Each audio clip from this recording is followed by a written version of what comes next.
All right, let me call this regular meeting of the Board of Finance to order for Tuesday, June 15th, 2021.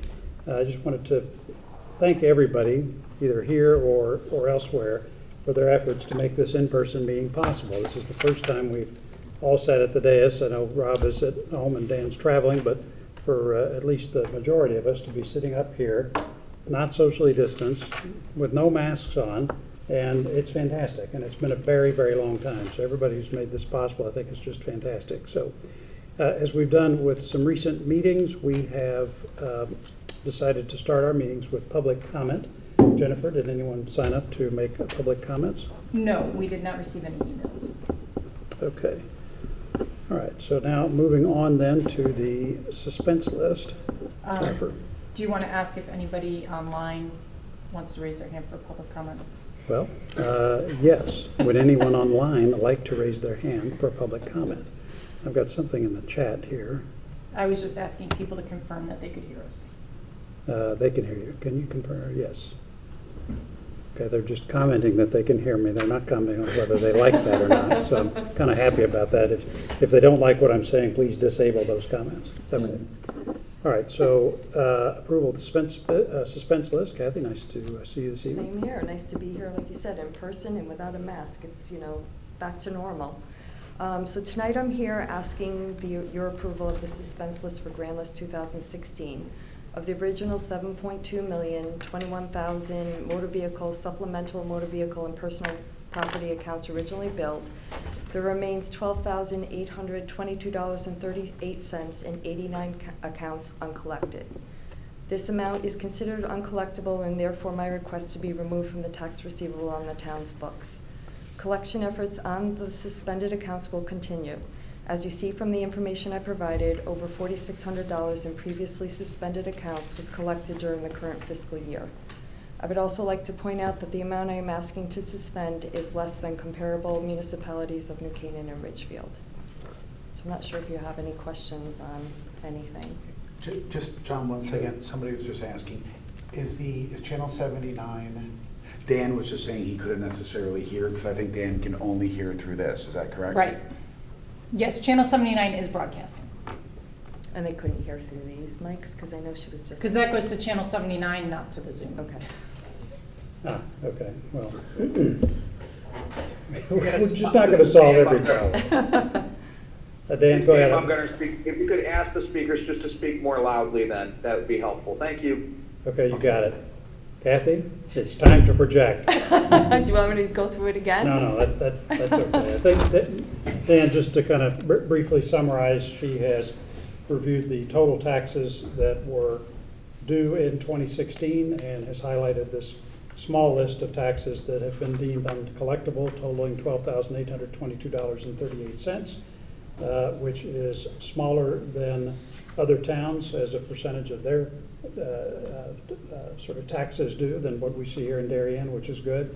The one question I had was, how are you doing on collections for any of those prior years? Anything? Oh, on prior years, or wait? Well, so the point, one of the things that concerned us when we first started, when I first tuned into all this, was that you take these taxes sort of off our balance sheet, right? They're still technically due, they're just not on the balance sheet for the town. And the idea being there that we wouldn't lose them completely, wouldn't lose track of them, but there would still be a collection effort. Yes. Are those delinquent taxes still being collected in a way? Yes, or there is. On the spreadsheet that I gave you, I have each fiscal year the amount that has been collected, and that's the $4,600. This fiscal year was the amount of previously suspended collections, previously suspended accounts that were collected. Oh, from any year, that's what confused me. Yeah, from any year, yes. So in 2021, you've got $4,600 that Yes. you collected, and these were Previously. from amounts that we had suspended previously. Exactly. Got it. Okay, that's good. Yeah. That's great. Questions for Kathy? Any new trends in the, I know it's a very small amount deemed uncollectible, but are there any new trends? Are they still like on the motor vehicle side? Are there still like leased cars where there were transitions? No, I'd say, motor vehicle, what happens is people who have filed bankruptcy, there's no way to secure the debt on cars, taxes, so that's one reason. People move out of the state and have no intention of coming back. You know, they'll leave their last bill and not pay it. You know, it's collectible for 15 years, so if they, during that time period, if they do come back, there has been a hold put on their registration with DMV, and they will not be able to register any car or do anything in Connecticut with DMV until they pay those back taxes. So, you know, there's different things that we do. You know, do I think there's going to be more personal property that we're going to have to suspend, you know, for these few years, potentially? You know, a lot of businesses ended up closing, you know, smaller businesses. So, you know, and when I say could be more, I mean, this was very low. It was like $3,300 or whatever. It could be 25, 30,000. I'm not talking a, you know, huge increase, but I think that's a possibility. Okay. Other questions for Kathy? Okay, motion to approve the suspense list for this year. Paul, second. Jim, all in favor? Okay, Aye. and then Dan, Aye. okay, you, okay, Rob, and you're fine with it as well? Yes. Great. Okay, unanimous. Kathy, thank you very Thank much. I you. appreciate that. Okay, next up is transfers. Jennifer? Hey, John, maybe just a comment for those people on Zoom. If you are dialed into Zoom and you're only listening to the meeting and you're not going to be participating in the meeting, because of the way the phones are set up, it's probably better that you listen via the Channel 79 YouTube broadcast rather than through Zoom. Okay, thank you. All right then, great. Next up is transfers, Jennifer. The first one that we have is for the Board of Education, and we do have Duke Deneen on the Zoom. Duke, nice to see you, sir. Thanks for joining. Nice. Sure. Okay, so just the brief background on this from my standpoint. This is a request for funding to support some security investments that the Board of Education has deemed necessary. As with prior investments of this nature, the discussion of them is general as opposed to detailed. This pertains to the safety of students and faculty and staff on our school campuses, and so any discussion of exactly what the investment is something that needs to be done privately for obvious reasons, and so this is just going to get a high-level discussion today, but we're being asked to approve this tonight, and we'll talk about how we're going to fund it so that the Board of Education can get started on the investment immediately over the summer and have that ready in time for when classes resume in the fall.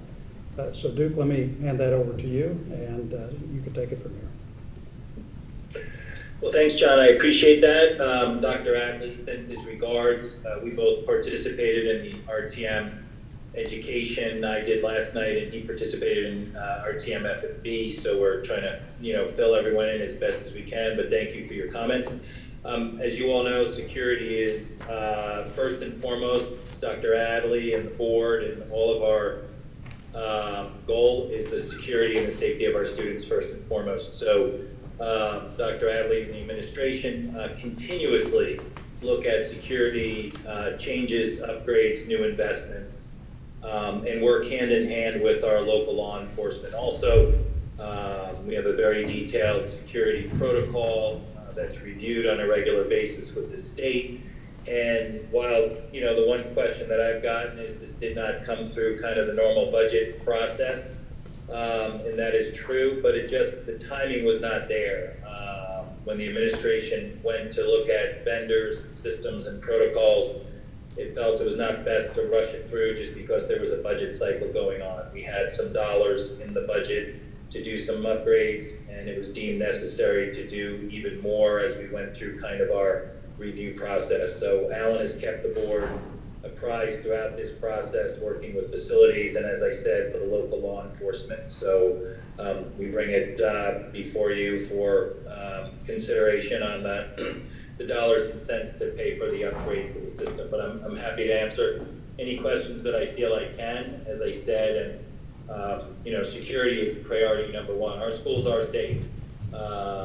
And we continue to invest in and look at upgrades and different technologies that continue to keep them safe. So the total cost of this is actually $325,000. You're actually drawing $100,000 from your own capital budget, and that the $225,000 is the incremental amount that you need to make this work, correct? That is correct, John. Thank you. Yeah, that's great. Questions for Duke? Duke, just kind of confirming that 100,000 plus that's 225,000, the 3.25 total, that's for the 6 schools. That doesn't include Oxbridge. I think you or Dr. Adley mentioned last night. Is it true those funds for that program will be included in the overall Oxbridge construction budget? Correct, Jim. Thanks for bringing that point up. Yeah, that is correct. For all the schools excluding Oxbridge, the existing school building will stay on the current security system, which is fine. And then as we move into the new school, the security system that we're deploying in the other schools will be deployed as part of the overall construction project in the new school. Duke, can you talk a little bit about timing? I mentioned in my comments that you wanted it to be ready in time for school to start in the fall. Just how urgent is the start? In other words, if you could, do you have the assets and vendors and third parties in place to start immediately? Could you make use of the funds to get that process started now? Or could you wait a little bit? The reason we're asking is that it's relevant to how we decide to fund this. Yep. Yeah, if we could, the goal is to sign the letter of intent this month. The vendor that we've identified through the vendor process has the ability to work on this over the summer so that the system can be implemented, can be tested, people can be trained on it, so we're ready to go for the new school year. So as soon as we can get the funding, we can sign the letter of intent and start that process. There are other districts that use this similar system, so we vetted it through other districts. Dr. Adley has spoken to other superintendents, as well as Mike Lynch talking to other facilities managers, and so that's the direction that we're going in. But yeah, time is of the essence in terms of securing the vendor. There are really only one specific vendor that's been certified that we want to work with, that has a good solid reputation from a vendor review process. Okay, we have a choice to fund this either by drawing down on the Board of Finance contingency account or by going through a regular appropriation process. I'll let Jim describe all that. Before we do that, though, are there any other questions for Duke about the investment itself? Not that we can get into details, but anything else? Okay, Jim, you want to describe where we are on that? Yeah, process in those two avenues? And talking with Jen, looking at the 2 different routes that we could take, currently the capital reserve account inside the reserve fund for capital non-recurring expenses is, after deducting for the expected cost of the fire truck, about $553,000. Okay, so one option would be to further draw down that balance as we did as part of the budget process to kind of bring it down into a range where we think is appropriate. And by doing so, if we draw down $225,000 out of this, we'd be left with $325,000 in that reserve. By drawing on that and appropriating or funding their capital account that way, basically, per what Duke mentioned, they could basically sign the LOI tomorrow. The funds would be made available tomorrow. Which they can't do if we go an appropriation route until 10 days after the RTM appropriation, correct? Correct. So because they're not empowered to actually spend at that point. Yeah, Right. Okay. I think the alternative would be if we approved it, but said we wanted it to be funded from the unrestricted balance in the general fund, is that would then need to go to the RTM. That meeting is on Monday. I think, because it is an important project, they've indicated they would kind of follow whatever we did and make it happen, put it on the agenda relatively quickly to make that happen. And then assuming they approve it on Monday, there's a 10-day waiting period for any sort of appropriation out of the general fund, small, medium, or large. That always gives residents, I think, the ability to file a referendum to negate that. Now, while we don't think anybody would, there is still a 10-day waiting period. So that would put it from June 21st to July 1st.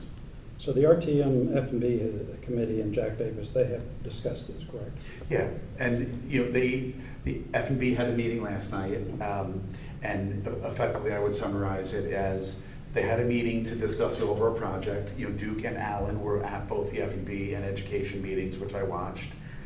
They went through this. F&B was fully supportive of the project, and they voted effectively twice. One, to support the project, should it come to the RTM, you know, in terms of an appropriation from the general fund, and two, to support the Board of Finance if it chose to draw down the cash from the capital contingency. So they've given a green light either way. It's really Both, just up to us yes. however we want to fund it. Okay. Comments or questions on our funding choice and decision to make? And I'll just say I'm grateful to everybody for being so on the ball about the need to get this done, and I'm fully supportive of doing it as quickly as we can. Other comments? Yeah, my own sense is that Jim's right. We are left with $325 in the Board of Finance capital contingency after we do this. So that's still a fairly robust number. We have had more in the account in recent years and have kind of forgotten that it really was meant to be kind of a $300,000-$400,000 account as opposed to $700,000-$800,000 where we've had it in recent times. And so drawing down the Board of Finance contingency to that level is seems prudent to me. It's not like we're leaving ourselves short or putting ourselves in a situation where we'd have to say we can't fund something that's medium-sized and have to wait until the RTM meets again. So I would be okay just drawing down on the Board of Finance contingency, capital contingency. And John, maybe just to ask, you know, we talked about this $553,000 balance in the capital reserve, and Jen, correct me if I misstate anything, but there actually is $1.3 million in there, additional amount, but it's earmarked for the fire truck, and that fire truck process is going to start in the coming months, later this summer or fall. Yeah. But not all $1.3 million of that is going to be spent right off the bat. Right, and it's not committed to the fire truck right now. Yes. If we ran into some reason why you needed some of that, there would always be the option to bond the fire truck before we start the purchasing process. Correct, or go back to the RTM for supplemental appropriation, because that $1.3 million, we have time. So, you know, if you think about what we've done over the past year, right, part and help with the F&B committee and the work that we've done, we've sort of consolidated a lot of these restricted cash balances that exist all over the balance sheet of the town, you know, sort of appropriated reserves, and try to pull them down and put the money back into the general fund as unrestricted fund balance here. In doing that, like later on, I think in this meeting, we're going to approve, you know, or before us is approval of $35,000 to put into the sort of small capital fund, which Jen and Kate and the first selectman, if needed, will appropriate small items out of and so forth. And so although, you know, it is getting down to $325, and if we allocate of that $325, $35 to this small capital amount, we still have a lot more money in there if an emergency should pop up to fund things. Yeah, so I'm good with a drawdown from Board of Finance capital contingency in the amount of $225,000. Any questions or concerns? Jennifer, anything on your end? No. Oh, good. Okay. So motion to approve a withdrawal of $225,000 from the Board of Finance capital contingency to fund this security project. Taylor, second. Paul, all in favor? Okay, Rob? Dan? Aye. Okay, Dan? Aye. Bob? Okay. Dan, aye. Okay, it is unanimous. Okay, so Duke, you've got your money immediately. Good luck with that project. If anything else further comes up that we can help you with on that, I'm sure you know where we live. So, Great, John and the whole Board of Finance, thank you for the ongoing partnership and the ongoing support. Much appreciated, and a pleasure working with all of you. okay, terrific. Thank you. Okay, great. So as Jim previewed, we now have a quick discussion of an administrative capital contingency. Jennifer? Right, this would be a sub-account of your Board of Finance reserve. As Jim said, it would be controlled for disbursements by Kate and myself. This came about during our fall 2020 reserve review, when there were some concerns about expediently accessing small amounts for the departments if they need it to either complete a purchase, a project, or if some kind of opportunistic time-sensitive item came up. And what we discussed at that point was expenditures less than $15,000 would require approval by the town administrator and the finance director. If one of those is not available, the first selectman would be the secondary approver. And anything equal to or in excess of $15,000 would require further approval by the chair of this board. And then the idea would be that it would be replenished each year or more frequently as requested by the town administrator and myself. Okay, so not for parties and gambling, I was confused by it. No, unfortunately Okay, not. so- No, I mean, this is a similar logic to what we have for small, non-compensation related expenses. So the idea there is that we empowered Jen in combination with Kate to approve certain amounts themselves so that they can just get it done and then provide a periodic report to the Board of Finance that says, here's all the stuff that we approved over X period of time, so you can see what it is, but not have to bog down each meeting with those small approvals. And so this kind of fits into that category. Would you do something similar where you report back periodically as to what those expenditures are? Yeah, I think we would report on the same schedule twice a year, just like we do The with operating the other expenses. administrative transfers. Okay. I think this is just a good efficiency point. They know what they're doing, and it's the amounts are constrained such that, I mean, it's not anything significant, but I think it just can make it a lot more efficient like it does for operating expenses. Any questions? So this is additionally coming out of the 525? This is a little segregated amount out of that Board of Finance capital contingencies. So in other We words, the didn't money's not budget going this. away, it's just carved out. So what it will be is a kind of a sub-account on our ledger. We have the main account, and then there will be a project within that. That will be this administrative contingency. So when we look at it, it's still part of your overall contingency because we're not appropriating it to a specific project. As we, if we, Kate and I approve $5,000, then yes, it will reduce your contingency by $5,000, but this alone does not reduce your contingency. Yeah, what's interesting about this is that on the operating expense side, there's technically no limit to the small things you can approve. Right. If there's a pile of them, you just approve them. Whereas this one, there's a limit, right? So they'd have to come back to us if the amount of small things they're approving exceeds the $35,000. There's that cap, so they'd have to come back to us. So this really is just a way to clear those small things, let them do it, and we don't have to Right. take I meeting just- time for each one of them. We just look at them in aggregate. I thought we'd set something up in the budget process for this, but I didn't realize we're going to transfer it. That's fine. Just- Well, I think what we projected is at the end of June, we're basically scooping out what would, or I should say, pulling back into the general fund, what was left in a lot of smaller accounts. Right. So if you will, there were a lot of sort of smaller $5,000 to $10,000 accounts, and rather than having that be duplicated. That's right. Okay, so it's a part of that process. We're Yes. eliminating those and creating this, and then they'll all just come to Jen and Kate and John if need be. And this being the first year, Kate and I have talked about it, neither one of us really foresee this getting used all that much, but we'll see what happens. It's an experiment. I'm good with this. I think it's introduces more efficiency, and again, let's just see how it goes. I'd also say, thanks for taking on this responsibility, because it is sort of an approval process that ultimately, lies with us, but I think your willingness to take this on, given that we've eliminated some of the other ones, I do appreciate it. Yeah. All good. Okay. Motion to approve creation of this administrative capital contingency in the amount of $35,000. Francis? Jim? All in favor? Okay. Rob? Dan? Okay, Dan? Rob? Great. Okay, 7-0. Okay, next up is to take action on the creation of or the appointment of someone from the Board of Finance to the Fire Apparatus Billing Committee? Not quite that far along yet. Not that far along. Okay. Jennifer, correct me. Where are we?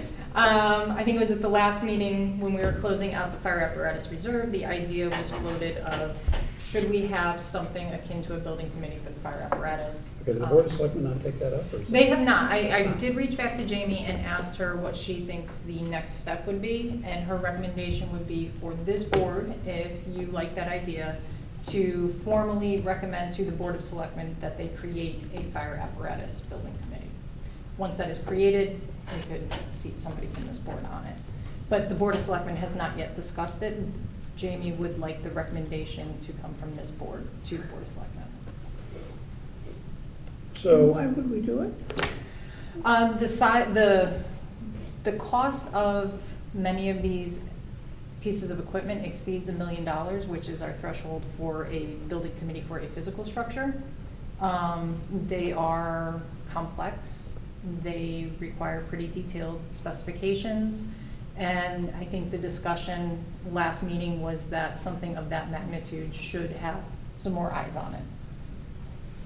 Yeah, my own sense is that I don't know that a truck-specific building committee makes a ton of sense. You'd almost rather have a building committee that's affiliated with fire apparatus generally, so that as we think about this, that there's sort of a consistent oversight over time, because for a long time, the question was, okay, so what are the vehicles that are on the replacement list? Do we need to replace them? How long do we have to wait before we replace them? Does this make sense, right? And just looking at the vehicles overall, is this the right mix of vehicles across all the fire stations? So I think creating a committee like that makes sense. The only concern I have is that, again, splitting the roles of the Board of Finance, the Board of Selectmen. The Board of Selectmen sets policy about what to spend money on. The Board of Finance is how to spend money. And so I think if we get somebody from the Board of Finance to join something like that, our reason for being on the board or on that committee is around sort of the spending of the money as opposed to the decision about the fire truck itself. One of the benefits of a building committee is that it's execution oriented. In other words, the decision's already been made at a policy level, either in the case of Ox Ridge by the Board of Education says we're going to go spend all that. And our involvement is, well, spending police, right? We're there to try to help ensure the proper expenditure of these funds, anything we can do to keep that project below or at budget. And so, I don't know, I kind of want to think about it.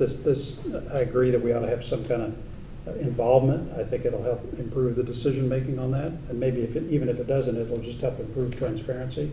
But I just, my personal recommendation would be, yes, we'd want a committee like that, but maybe what we could do is come up with a set of sort of policy questions about how it's constituted, what roles it plays, because if you think about it, somebody needs to make a decision to go out and buy a fire truck, right? Is that the fire people? Is that this committee? Is the Board of Selectmen need to do that?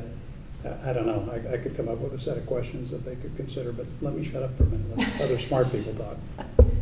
Comments?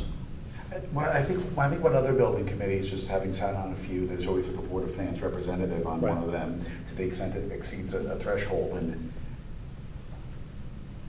certainly not a building professional, but I feel like our value on that committee, particularly for these bigger projects, and as we begin to think about bonding for fire trucks and so forth, I think having an understanding of how big the project's going to be, sort of how the budget, things like contingency, and I think understanding how that comes together, I think is sort of important as it then makes its way back to us. And then ultimately the RTM, we begin to think about bonding, and I think understanding, are these trucks on 30-year, 20-year replacement cycles? So should we be bonding 20 years or 30 years or 15? I do think there would be value in us sort of having a pulse on how those decisions are being made about the type of capital and, with a view towards how are we going to finance this.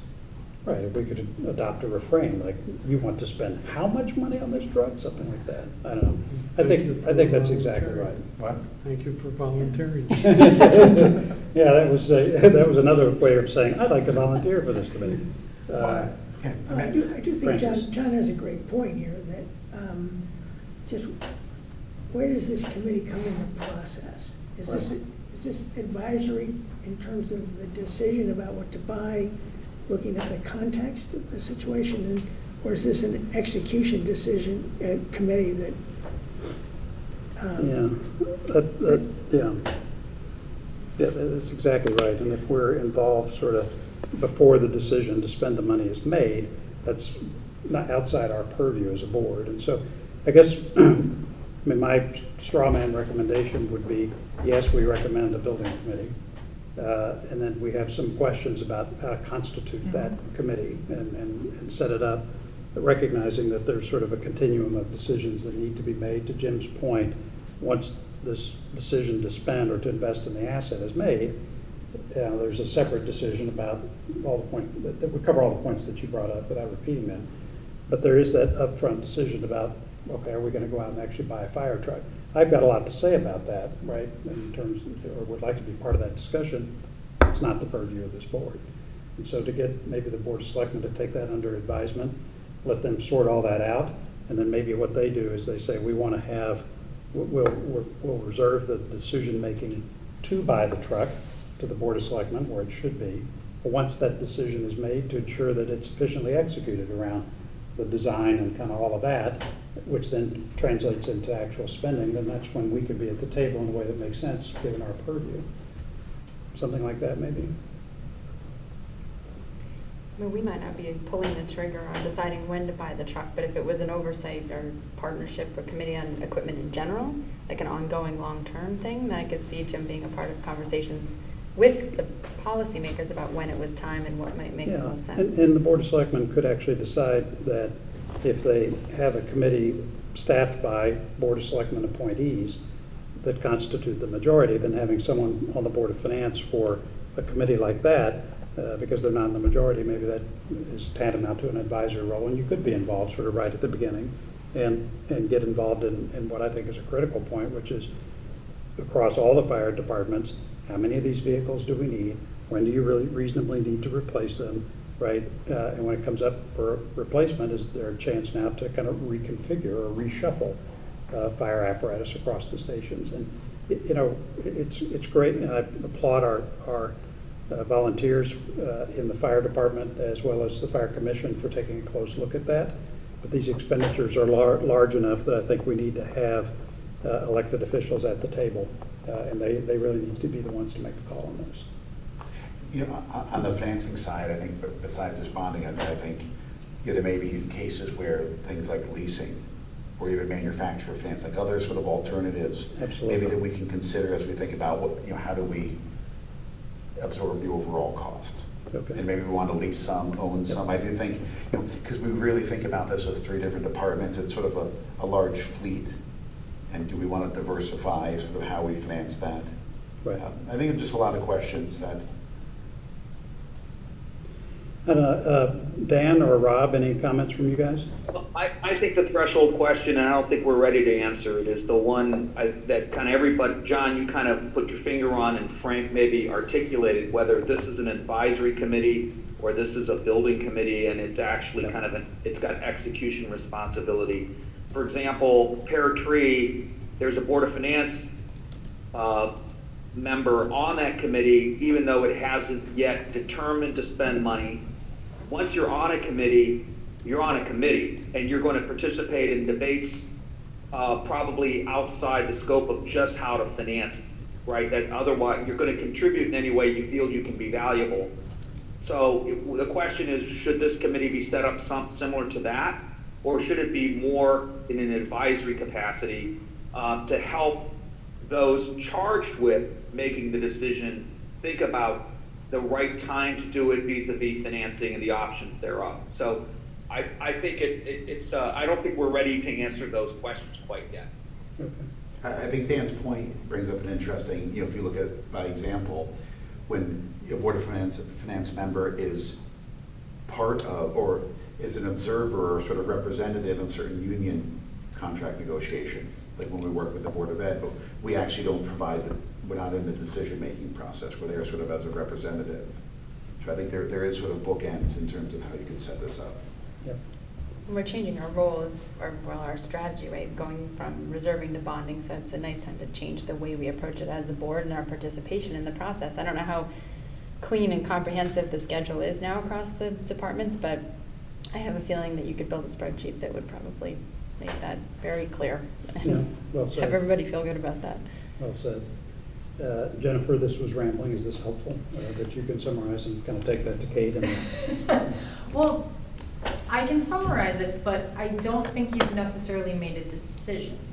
well, as Because- it pertains to the question, which is, do we recommend the formation of a committee? The answer is yes. Yes, okay. And then what I'm hearing is that you also support the idea of maybe more of an advisory committee on, or a vehicle apparatus replacement committee to serve as an advisory role, understanding that that really is the purview of the Board of Selectmen, but if they chose to create something along those lines, you would be willing to have a Board of Finance Yeah, member or participate. said differently, there's a sort of a continuum on all of this, right? From the decisions at the front of that continuum around how many trucks do we Mhm. need, when do we actually need to replace trucks, how many and of what type, all of that, right? So that's that set of decisions and then longer term. And then once a decision's been made to get one of those trucks, there's an execution element to that in terms of specs and decisions and timing and bidding and all that. And there's, to Jim's point, a financing element to that, which is, are we buying, are we leasing, are we bonding, all that stuff, right? And so I think on the latter, in terms of execution, because it's dollars related, and financing, since it's dollars related, perfect role for us, love to be on that committee. There's an upfront piece that actually affects all of that in terms of how much of all that is, where we'd certainly welcome a chance to have a voice at the table, but it's a little outside our purview to do that. And so the question would be, how do we manage both the upfront advisory role as well as the later on execution and financing role, right, where it appears to be an obvious role for us, because they all kind of mix up, right? And so would the Board of Selectmen like a single advisory committee where that all is all blended? Would they prefer to take the advisory part up front under the, as their own separate responsibility, and they'll do that, thank you very much, and that when we get to a decision to buy a truck, we will go to the building committee, which might be a standing committee for all fire apparatus, and that has a Board of Finance member on it. Something like that. They just need to sort those issues out. Either way, I'm fine with that. Either a single advisory and execution committee that's standing, terrific, we're happy to be part of that, or to accommodate them if they'd like to approach those two functions separately. And can I, just to make sure, like, I'm clear on this, so we're recommending that they should create, the Board of Selectmen should create a committee, a building There's committee a set that of looks at it. questions, yeah. It's just a question of our involvement in that, could be an active member of that, a sort of advisory member of that committee, either in the beginning or at the end. Well, maybe there's separate committees that's advisory up front that sorts through number of trucks, dispersal of trucks, shifting around of trucks, general truck strategy, all of that, which really isn't our purview. We'd be happy to be part of that if they'd like, or not. Or we could, in which case you'd have two separate committees, that advisory committee and the building committee. Or maybe they want one big committee, which that covers all of that stuff, in which case we're happy to be part of that. They just gotta let us know. Yeah, but if you think ultimately what would have to happen here is if there was a fire truck that was going to be purchased, and since we're no longer reserving for it, and we're unlikely to, pay cash and tax for it, if we're going to move to bonding, then that means we need to approve it, approve a bonding resolution and send it to the RTM. Right. And the RTM is going to need to approve that appropriation and the bonding resolution. Correct. So whether we're on the committee or not, they require the Board of Finance to finance it. Correct. So I think, right? Correct. Eric? Yes. Yeah, so what I would suggest is that we recommend that they form a single building committee that will include a Board of Finance member that acts in a ex officio non-voting capacity, so as to help them think about financing, but not to vote on exactly what kind of truck is going to be acquired. And then once that committee decides what they're going to do, they have to come to the Board of Finance anyway.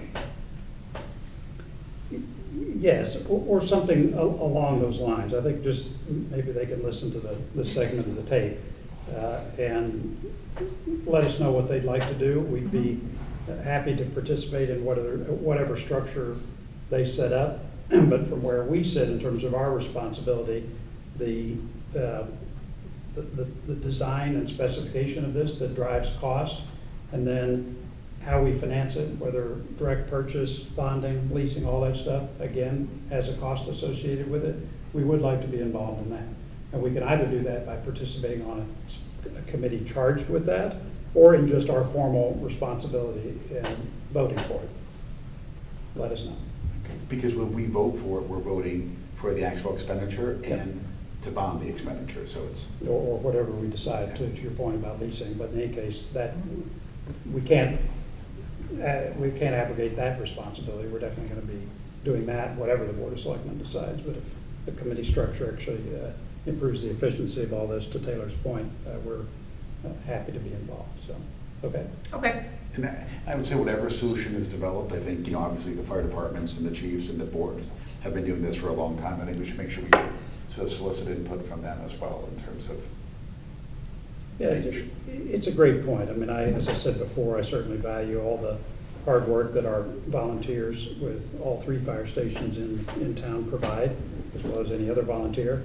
And so this is not to step in to the picture and have them step out of the picture. This is much more of a partnership discussion where they have elected official involvement in some of these decisions in a more fulsome way than we've had in the past. And I think it just makes it stronger, right, in the sense of the decision-making, but also public support for what are non-trivial expenses, really, really expensive vehicles. So I think it ends up making things better while preserving the important input of that dedicated and energetic group. So. I'll just say that I think from the perspective of that I see, there's a lot of trucks being replaced over a period of time, and a lot of maybe other equipment that has to be financed. For the purposes of continuity and expertise building, like it might be nice for us to have one consistent person that's sort of dedicated to fire apparatus, so that across time we're going to hear, a consistent report. That's a great point. The one thing beyond just saying, yes, we ought to have a committee, I do like the idea of a standing committee. So in other words, it's the same, you may be on for a discrete period, but it's the same committee for all this stuff, right? It's not separate new buildings with completely new members. A new committee with completely new members every time there's a new fire truck. I think that's, to your point, it loses the continuity. That's a good point. Okay. The horse has been beaten and is lying bloodied and dead on the dais, so we will move on. Okay, Jennifer, financial report. In your package, you have our financial report through May. Kathy had some very good news. She said that she is at a collection of 99.69% so far. She thinks it could go up as high as 99.73%. And in terms of the deferrals from the first round of deferrals, she has 4,900 still outstanding, of which 4,300 she knows will be paid in July. So there is a small amount that may or may not be paid right away on that one. And on the second deferral, there's still 15,300 outstanding on 3 accounts, and those should all be paid by July. So tax collection is going very well. That's great. If you look at town clerk, they continue to be extremely busy and are bringing in a lot of revenue. Their budget was just over 1.5 million. We had reduced it from our usual 1.6, thinking things might go in the other direction. But through May, they have collected $2.6 million, and they continue through June to be bringing up a lot of money. Building permits continue to lag because of what we had expected for the the redevelopment projects. Those are beginning to move forward. It continues to just be a question of the timing of when the permits are pulled. But they have collected 1.1 million of their 1,864,000 budget. It is interesting that the average 5-year collection rate for all of that is 69% at this point, which means that we've been expecting this revenue for quite some time. It's been a few years. Okay. And Jen, of the 1.1 that we've collected, I noticed in the notes it says, it includes, the budget includes 750, Right. and we're also about 750. How much have we collected from the big projects, and how much from like what I call like the $1.2 million of run rate? The that we always normal collect? permit activity. The vast majority of it is normal permit activity. We have had some revenue come in from the redevelopment projects, but I can get the actual breakdown for you for next month. Okay. Is there any detail you have on the transfers in and the specific comment about the sewer assessment? It's right at the bottom of revenues there. Expect transfer the sewer assessment to be $100,000 less than budgeted. So we, for years, long before I got here, have always budgeted $550,000 contribution from the sewer assessment fund for those who did hook up to our new sewer projects. They are assessed and they pay over time, and we transfer that money from the sewer assessment fund to the general fund to cover debt service. And it's been a nice constant transfer. However, we have dwindling revenue coming into the sewer assessment fund because a lot of those assessments are fully collected. In the madness that was last year's budget, I completely missed that we've pretty much drawn down fund balance from the sewer assessment fund. So we won't have enough, I don't anticipate us having enough in the sewer assessment fund to make the full $550,000 transfer. We'll draw down the remainder of the sewer assessment fund balance plus current collections, which will be about $450,000, somewhere in that area this year. And in next year's budget, we've brought that down significantly because we can only rely on transferring over current collections. I'll admit, I've not looked at sewer fund balance in quite a while. Is there a structural issue associated with that in the sense that that fund balance has been drawn down like that and something we need to spend time on? Or is it really sort of part of the overall financial picture and kind of doesn't matter that it's in fact separate? So this is different than the sewer fund that we think of in terms of the operations fund. Right. This is strictly to collect for new, when we extend our sewer service. We go into a new neighborhood and we run the sewer lines and it costs us $1 million. And all of the households in that area, when they connect, are assessed a portion of that $1 million.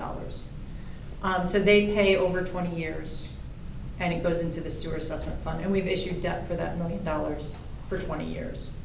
Some people choose to pay all at once. So it's not a nice, smooth cash flow where we can say debt service is this much and we collect this much and they nicely match each other. So that's why fund balance built up over time. I don't know where the original decision, or why the original decision was that 550,000 was the magic number to move over. But that is what it has been. And we are in a position where those collections are dwindling because the assessments are complete on many of those sewer projects.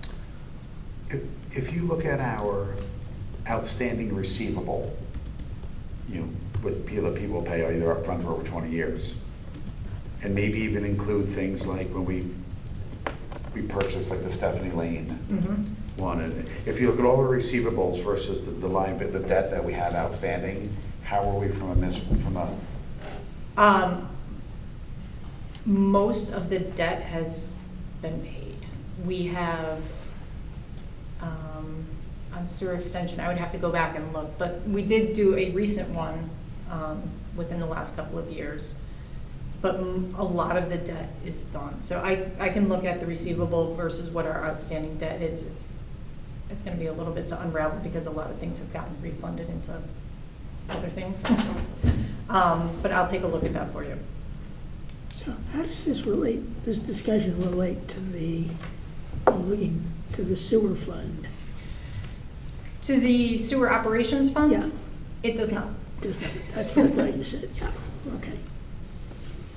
So if this is something, we don't need to spend a ton of time on this, but if this is something that is related to specifically those projects that are put in, debt financed, and the payment of which is, or the source of repayment for that being these assessments for the individual homes that connect to the new sewer network extension, assuming all that kind of works out in the end, and that match is done properly up front, this kind of doesn't matter because it's ultimately timing. Yes. And so is that a fair assessment of this? Yes. Okay, all right.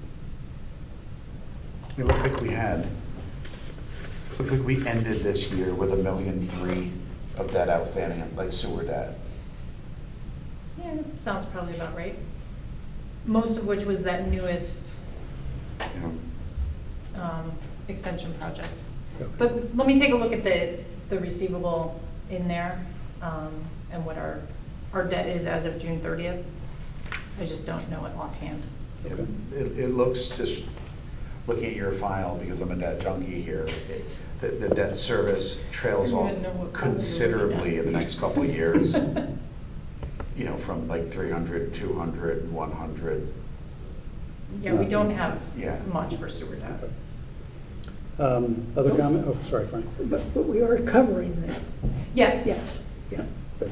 And in the years that we were moving $550,000 in, I don't know if in some years the debt back then was more than the $550 we were moving in. I know in the last couple of years we haven't had $550,000 of sewer debt. But we've moved in 550 from the sewer assessment fund. Gotcha, yeah. So if I think about this, like the servicing the sewer debt previously was coming from the sewer fund, and it might potentially need to have a little bit of that come from the general fund and/or like just tax revenues to support it, but our overall debt service continues to come down year after year after year. Yes. Right. Okay. But why are we transferring 550 on a balance of like 1.3? Does that we said it was out? So so we have about, according to the file that Jim's looking at, that we have about 1.3 of outstanding sewer debt.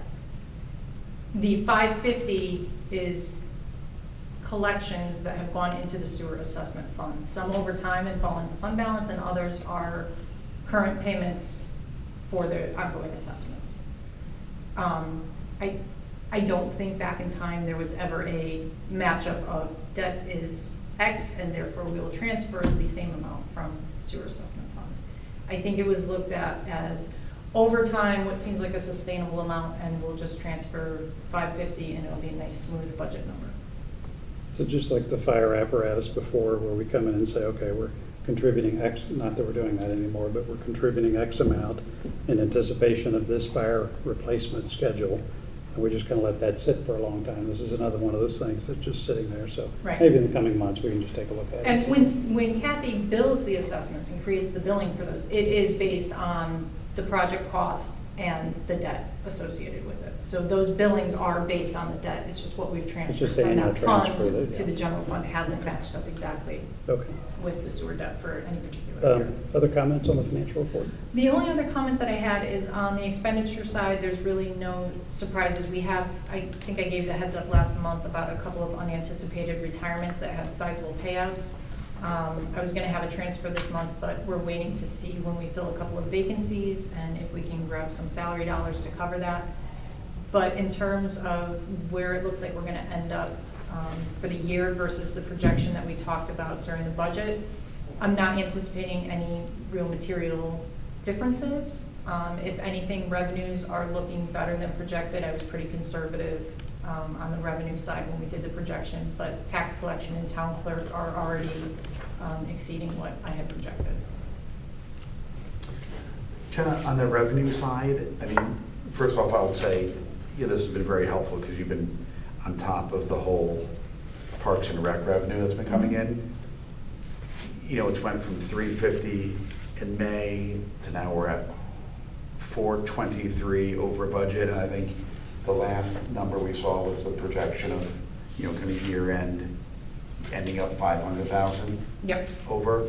Does that 500,000, is that still looking accurate? It is, and you know what, I think I didn't even, I think I missed updating that comment, so that may actually be the May, or the April. Yeah, the April Number. 30th one was 350. Okay, wow, I don't remember updating it on this one. Yeah, I think the 500 is realistic and accurate. They may even surpass that, depending on how busy they actually end up being. Right, you know, we've been watching this for like 4 or 5 months, so it's been good to watch it. Anything else? That is all that I have. Is there anything to update on some of these cash surpluses and deficits in our projects? So, for example, the homes, roof and skylights got a cash surplus of $976,000, and then a few of these other projects have deficits. On the home's roof and skylight and the Hindley roof replacement, we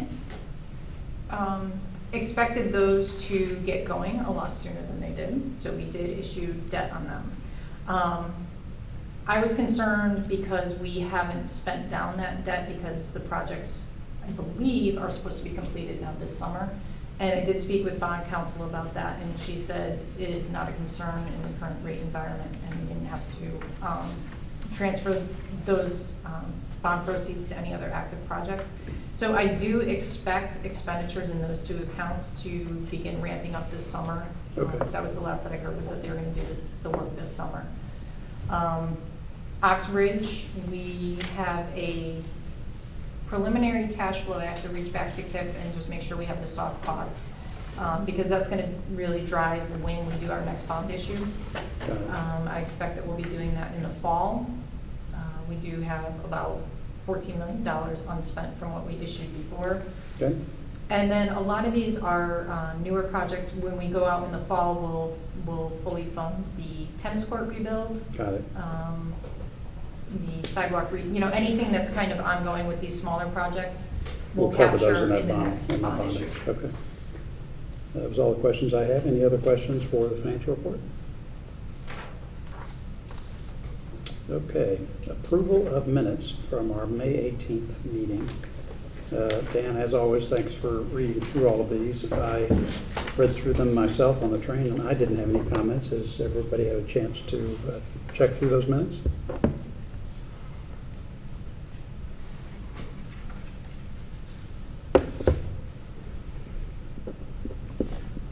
No comments. Okay. If there are no comments, we were all here for that meeting. Could I get a motion to approve the minutes from May 18th? Taylor, second.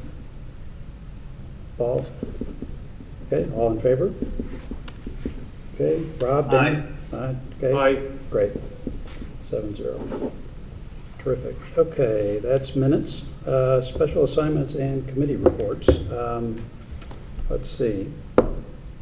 Dan, building committee, or building committee, or Oxridge, yes, Oxridge. sir. We actually supposed to have a meeting last week. It's been pushed to tomorrow. So I don't have anything new to report. okay. Anything on the audit committee side?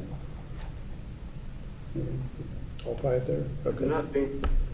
Okay, any other committees or other general reports of that nature? The pension committee Oh, yeah. will meet next on July 20th. 7/20. When's our next meeting, Jennifer? July 20th. It's also July 20th.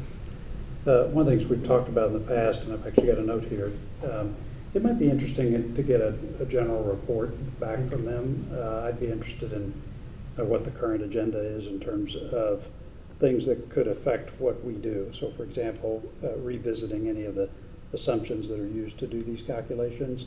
And it could either be just an update from you, or we could get the pension council and advisors to come in and just give us an update on that. I wouldn't mind kind of hearing. Would you want actuaries? It might not be a bad idea. I'm not saying it should be in July, but sometime before the end of the year to have an update on that, it would, I think, be good. I know when I was on that board, we put an awful lot of thought into that, but then I've been off that now for 4 years now, so it's been a while. I'm just kind of wondering what their latest thinking is around the obvious assumed rate of returns, but a lot of the other stuff around mortality tables and all that, that it's pretty important.